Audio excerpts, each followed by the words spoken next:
दोस्तों स्वागत है आपका न्यूज निवारण टीवी पर। मेरठ विकास प्राधिकरण में एक बार फिर किसानों ने घेराव कर लिया है। यहाँ पर अपना कह सकते हैं धरना प्रदर्शन शुरू कर दिया है। किसान यहाँ पर बढ़े हुए प्रतिकर की मांग कर रहे हैं। 3 योजनाओं के किसान यहाँ पहुंचे हैं। सबसे पहले मेरठ विकास प्राधिकरण के वीसी से बातचीत हुई और बातचीत में इनका जो बातचीत थी उसमें 2 हफ्ते का समय विस्तार ने मांगा पूरे प्रकरण को लेकर, लेकिन बाद में महिला अध्यक्ष आई और उन्होंने कहा कि 2 हफ्ते तक हम यहीं बैठेंगे जब तक आप हमारे बढ़े हुए प्रतिकर को नहीं दे देते हैं। तो किसानों ने मेरठ के विकास प्राधिकरण प्रांगण में आप देखेंगे ऑफिस के सामने धरना प्रदर्शन शुरू कर दिया है। ये पहली बार नहीं हो रहा है दर्शकों, पहले भी कई बार किसान इसी मांग को लेकर तीनों योजनाओं के यहाँ बैठ चुके हैं और बड़े बड़े किसान नेता राकेश टिकैत तक इस मसले को लेकर यहाँ आ चुके हैं। वर्तमान में भी किसान नेता पहुंचे हैं और अपनी मांगों को यहाँ बता रहे हैं, जता रहे हैं। सर बताइए क्या नाम है आपका पूरा? मेरा नाम प्रधान जसवीर सिंह, गंगानगर संघर्ष समिति अध्यक्ष। ये बताइए जो 3 योजना है कौन कौन सी योजना और मसला पूरा क्या है? मतलब ये है कि हमारा जो है समझौता वो हो चुका था। हमारा जो प्रतिकर है वो शताब्दी नगर की तर्ज पे है। वो सभी हमारे जो लगभग इन्होंने समझौता मानकर लगभग हमारे आधे के करीब वो चेक दे चुके हैं, लेकिन अभी हमारा प्लाट बाकी है। तो हम अब इसीलिए जो हमारे वीसी साहब है वो बार बार कुछ ना कुछ बहाना लेके शासन के पाले में गेंद घेर देते हैं। तो आज ये निर्णय लेके हम घर से चले थे कि आज हम इनकी छूट देंगे जितनी इनके पास है। जहाँ 2 साल से हमने इन्हें छूट दी है, आज इन्होंने 15 दिन का समय लिया है। हमने नहीं कह दिया 15 दिन की जगह हमें 16 दिन तक हम यही रहेंगे जब तक हमारा ये वितरण चालू नहीं हो जाता, जब तक हम यहीं रहेंगे। इस साल धरना रहेगा। अभी हम थोड़ी देर में ही कढ़ाई की व्यवस्था करते हैं, भोजन की व्यवस्था हम इंतजाम से आए हैं। अभी यहाँ से हमारी जो है ना भोजन की व्यवस्था चालू हो जाएगी। हमने यहाँ रेगुलर डेरा डाला हुआ है और डेरा ही डाल के हम रहेंगे। ये बताइए आप आए थे, बातचीत हुई और 2 हफ्ते पर जो है सहमति बन गई कि 2 हफ्ते बाद हम काम शुरू कर देंगे, लेकिन महिला अध्यक्ष ने कहा कि नहीं हम 2 हफ्ते तक यहीं बैठेंगे। 16 दिन का आपने समय दे दिया। क्या ये मन बना कर आए थे कि यहीं बैठना है क्योंकि दरी और जो चादरें वगैरह है, क्या मन बना कर आए थे? जी, असल में ऐसा है जब बीसी साहब आए थे तो इन्होंने 2 साल इनके निकल गए। इनका काम केवल झूठे वादा देने का है। किसानों के दिन में पहले से यही था कि ये झूठा वादा देंगे और हमें धरने पर बैठना है। 15 दिन की जगह हमने इन्हें 16 दिन दे दिया। 16 दिन के बाद में 16 दिन तक है ना, 16 दिन के हम बाद में जो इसकी रणनीति इसे इसको काफी बढ़ाएंगे। जो हमारे किसान है, टिकैत वगैरह है और यूनियन हमारी है, वे हम सब साथ हैं और सब साथ रहेंगे, लेकिन इसको हम शांतिपूर्ण ही चलाएंगे। और वीसी साहब तो हमें गोली पे गोली दे रहे हैं। अब आपको पता लग जाएगा इस बात का कि ये कितने सच्चे अधिकारी हैं। यदि 16 देगी 17 में भी दे दें तो ये खरे उतरेंगे अपनी जबान पे, लेकिन हमें उम्मीद है ये खरे नहीं उतरेंगे। धरने का क्या प्रोग्राम है, किस तरीके से धरना चलेगा? दिन रात चलेगा, अनिश्चित काल के लिए क्या है? ये धरना हमारा रात दिन चलेगा। अभी हमारे भोजन की व्यवस्था हो जाएगी, अभी घोषणा कर देंगे मस्जिद में, आप भी यहीं रहिए, सबको पता लग जाएगा सब बात के लिए। हम सब एक है तीनों योजना के। और अपना बड़ी ठंड पड़ रही है, रात में महिलाएं भी आपके साथ हैं, तो कैसे आप ये निर्णय लिया आपने कि रात को भी रुकना है, अनिश्चितकाल के लिए धरना है? देखो, मेरी तो इच्छा यही है, सभी तीनों किसानों से, मैं हार्ट का पेशेंट हूँ। यदि किसी वजह से मेरे को कोई दिक्कत हो जाती है, मेरे को किसी तरीके से हार्ट के संबंधी या मेरी जान चली जाती है इन किसानों के लिए, तो मेरी तो एक इच्छा है कि ये जो अधिकारी हैं यहाँ, इनके खिलाफ 302 का मुकदमा होवे और मुझे यही मेरी समाधि बने। मेरी तो अंतिम इच्छा ये है, अगर मैं हार्ट का पेशेंट हूँ। अच्छा ये बताइए, ये जो आपका मसला है बहुत समय से चल रहा है, कई वीसी बदल गए, प्राधिकरण के कितने ऐसे लोग थे जो संघर्ष कर रहे थे जिनकी डेथ हो गई है और लगातार ये मांग आप उठा रहे हैं, लेकिन क्या लग रहा है कहाँ कमी रह गई है जो मांग नहीं मानी जा रही है? अधविच में मामला अटक गया। कमी ये रह रही है कि जी इन्होंने 8-9 साल पहले चेक बांट दिए है, वो फिर इन्होंने ये मामला उठाया नहीं है। उतना से हमें टाइम पर टाइम देता चला आ रहा है, इससे कोई बात सूचना नहीं मिलनी कतई को भी। फाइनल करने को कह दी आज की तारीख में, इनने फिर भी टाइम मांगा 16 महीने का। इस मामला आज ही हम धरने पे ही बैठ गए। अच्छा रणनीति चाचा क्या है, आप भी बोलना चाह रहे थे कोई बात, क्या कहना चाह रहे थे बताइए? हम यह कहना चाहते, हमारे भी साहब ने शांत कर दिया। हम ये कहना चाहते हैं, हम तीनों योजनाओं के किसान सब एक हैं। मैं वेद व्यासपुरी का किसान हूँ। हम ये कहना चाह रहे थे कि हमारे किसान 70% मर चुका, 70% वारिसान बन चुके। और हमारे वेद व्यासपुरी के किसानों में कम से कम 200, 250, 300 फाइल वारिसान की बन चुकी। एक एक किसान की 5-5, 6-6 वारिसान फाइल बन चुकी। और ये बिल्कुल हमें टरकाते जा रहे हैं और बिल्कुल बहकावा कर देते जा रहे हैं। हम ये चाह रहे हैं ऋषि साहब हमें कोई लिखित में ऑर्डर नहीं देते, लिखित में ऑर्डर दें तो हम इनके विश्वास रखें। हमें तो ये हमें विश्वासघात हर मीटिंग में कह देते हैं 10 दिन का टाइम, 15 दिन का टाइम। हम यहाँ निश्चित बैठे रहेंगे रात दिन और अपना हक लेकर रहेंगे। तीनों योजना हमारे जो समझौता हुआ है शताब्दी नगर की तर्ज पर, उसी के अनुसार छोटे किसानों को पिलो। अच्छा ये बताइए, इतने सारे जनप्रतिनिधि हैं मेरठ के अंदर, भाजपा के नेता हैं जो सत्ता में काबिज है, क्या किसी से बातचीत हुई है? कोई किसी ने आवाज बुलंद की नहीं? सुनो, सबसे पहले हमारे डॉक्टर सोमेंद्र तोमर मंत्री से बात हुई थी, उन्होंने भी आश्वासन में हमारे इतने दिन बिता दिए। अमित अग्रवाल से भी बात हुई थी हमारे, उन्होंने भी इतने दिन बिता दिए। लक्ष्मीकांत वाजपेयी से भी बात हुई थी, उन्होंने हमारे दिन मतलब धोखेबाजी। और अरुण गोविल बैठे हैं सांसद, उनसे भी बात हुई थी, उन्होंने ये चरका दिया आपका ये केस पुराना हो चुका। ये कब बताओ, पुराने तो हम भी हो चुके।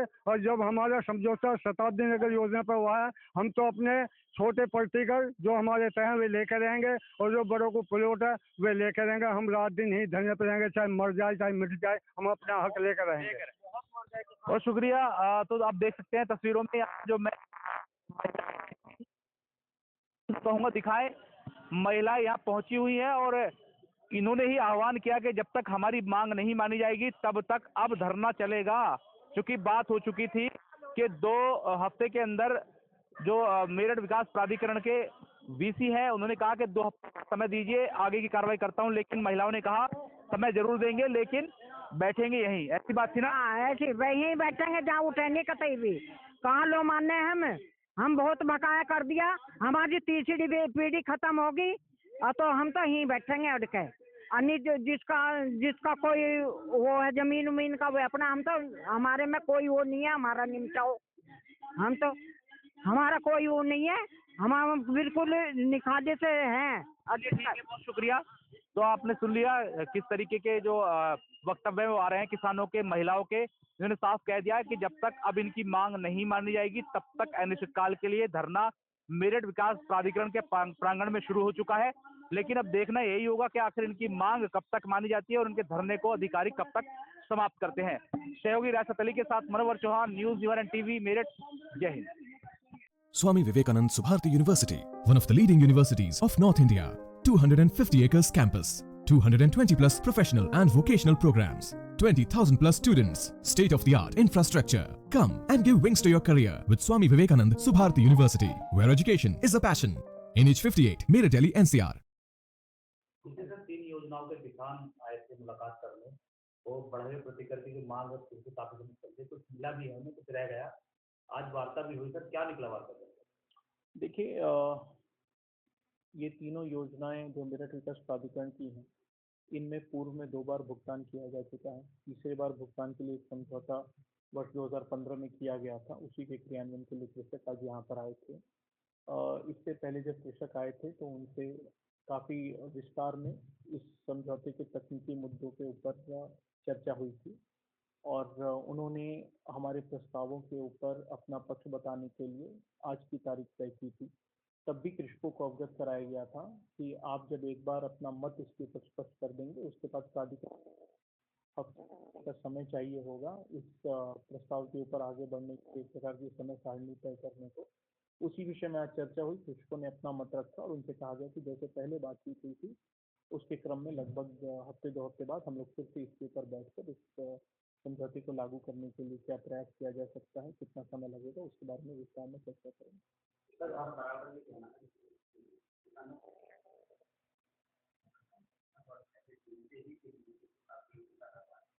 लेकिन उनका ये भी कहना है कि टाइम टू टाइम आपके साथ एमडीए होती है पार्लियामेंट तो क्या ये मामला तो गंभीर चल रहा है। देखिए, इस बारे में ये जानना बहुत ज़रूरी है कि पूर्व में इन तीनों योजनाओं में के साथ था कि भविष्य में कोई और समझौता नहीं किया जाएगा, लेकिन उसके बावजूद भी 2015 का समझौता हुआ उस समझौते को लागू करने के लिए प्राधिकरण सुरक्षित रखता है। बिल्कुल भी सही नहीं है कि प्राधिकरण पीछे हटा है, लेकिन लागू करने में प्राधिकरण के ऊपर वित्तीय भार जो है इसको लागू करने से पूर्व तमाम पहलुओं पर विचार उसी के क्रम में आज की बातचीत हुई। इस विषय में विस्तार अभी उसके बारे में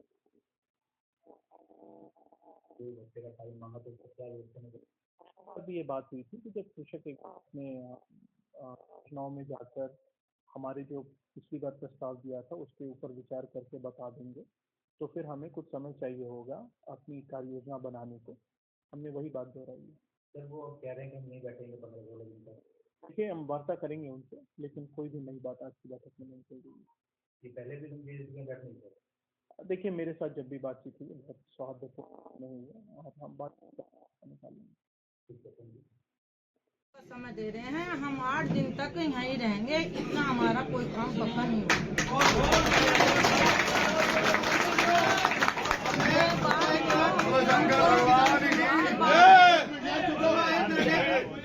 अभी भटकाया जाता है। डीसी साहब ने दिया है जवाब। आपका पूरा परिचय?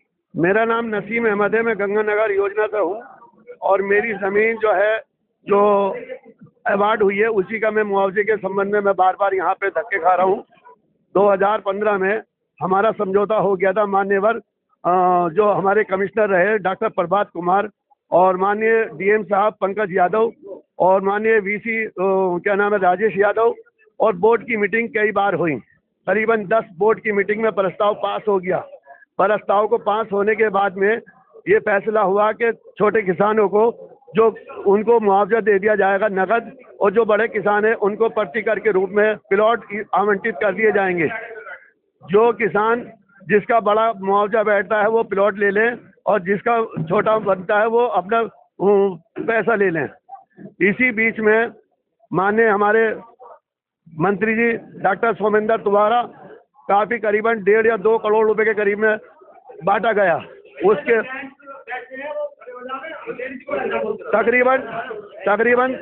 तकरीबन 2 करोड़ के करीब में माननीय हमारे डॉक्टर सोमेंद्र तोमर माननीय मंत्री उनके द्वारा और अधिकारी के द्वारा बांट दिया गया।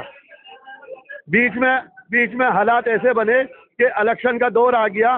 इलेक्शन का दौर आया और उसके बाद में क्या नाम है लॉकडाउन लग गया। हम लोग खामोश रहे। लॉकडाउन की वजह से हम लोग भी नहीं आ पाए। बार बार हम अधिकारी के पास आते ये अपना दुखड़ा रोने के लिए कि आप हमारा जो पर्ची तय हुआ है वो आप हमें दे दीजिएगा। जब भी अधिकारियों ने हमें टाइम दिया है हम टाइम के अनुसार जब ही आए हैं। उससे पहले हमने कोई विरोध नहीं करा। सारी योजनाओं में हमने काम चलने दिया। हमने ये कहा कि नहीं किसी योजना में हम है ना किसी में योजना में विरोध नहीं करेंगे और अगर हम विरोध करेंगे तो योजना कोई सी भी नहीं उठ पाएंगी। हमने अधिकारियों का साथ दिया। जो ज़मीनें अधिकारियों को नहीं पता थी योजनाओं में वो ज़मीनें हमने ढूंढ करके हमने अधिकारियों को मौके पे ले जा करके वो ज़मीनें हमने उनको उपलब्ध कराई। आज हमारी दोष ये है कि हम थक गए। बार बार हमारे जनक कितने किसान कितने भाई हमारे गुजर गए। उनको हम बताओ कि हम वारिसैनी बनाते रहेंगे। मेरी भाभी 2 भाभी गुजर गई, मेरे बच्चे गुजर गए इसी आस में कि हमें बहुत मिलेगा। हम थक गए। या तो पिछले फैसले को ये कैंसिल कर दें तो माननीय डॉक्टर सोमेंद्र तोमर और माननीय मुख्यमंत्री जी के आदेश में ये मुआवजा बांटा गया था पहले भी। और आज जो नए अधिकारी वो कहते हैं कि अभी कोई समझौता ऐसा नहीं है। अगर समझौता नहीं था तो वो चेक कैसे बांटे गए। मैं आप सबसे यही माध्यम से कहना चाहता हूं, हमें अच्छा नहीं लगता हम बार बार अधिकारी का घेराव करें या हम लोग परेशान हो जाएं। हमारी सिर्फ आप सबसे प्रशासन से माननीय मुख्यमंत्री से यही निवेदन है कि माननीय मुख्यमंत्री जी आप हमारी पीड़ों को समझें। हम लोग बहुत परेशान हैं, सारे किसान परेशान है। किसी की बेटी की शादी नहीं हो रही, किसी का बच्चे की पढ़ाई पूरी नहीं हो रही। मैं आप सबसे निवेदन कर रहा हूँ माननीय मुख्यमंत्री जी से भी। आप माननीय मुख्यमंत्री जी आप बहुत अच्छे हैं क्योंकि हमारे जो अधिकारी हैं वो उस काम को करने नहीं दे रहे। क्योंकि हम चाहते हैं कि आपकी सरकार रहे और किसानों का जो पीड़ा है जो हम लोग परेशान है हमारी पीड़ा ये आप सुने। और अधिकारियों को आदेशित करें कि हमारा जो समय पे हमें उनको भुगतान देना था वो नहीं दे पाए, मगर अब तो हमें भुगतान देने का कष्ट करें। मेरी आप सब ये मेरठ की गंगानगर योजना, लोहिया नगर और वेद व्यासपुरी की 3 योजना है, जिसका समझौता 2015-22 में हो चुका था, जिसमें मान्यवर क्या नाम है हमारे क्या नाम है कमिश्नर साहब डॉक्टर पत्र, हाँ जी, बहुत प्रतिकर काफी करीबन 2 करोड़ के करीब में इन्होंने चेक बांट दिए गए। उसके बाद में आज तक कोई चेक हमें नहीं दिया गया। तकरीबन 700 लोग अभी प्रभावित हैं, जिनको नहीं मिला और जिनके परिवार के काफी लोग गुजर चुके हैं इसी आस में कि हमें मुआवजा मिलेगा। अब हम बताओ, हम अब यही करते रहेंगे, वारिसें नहीं बनवाते रहेंगे। मैं अपने प्रशासन से भी और अधिकारियों से भी यही निवेदन करता हूं, हम आपका टकराव करने के लिए नहीं आए, हम सिर्फ अपना प्रतिकर लेने के लिए आए हैं। आप हमारा प्रतिकर दे दीजिएगा, आपकी हमारी कोई लड़ाई नहीं है। हमने हमेशा शांतिपूर्वक जो भी आंदोलन करा है शांतिपूर्वक करा है। अगर आज ये अगर ये समझौता कबूल करते हैं तो ठीक है, नहीं तो हम यहाँ पे धरना दे करके बैठ जाएंगे।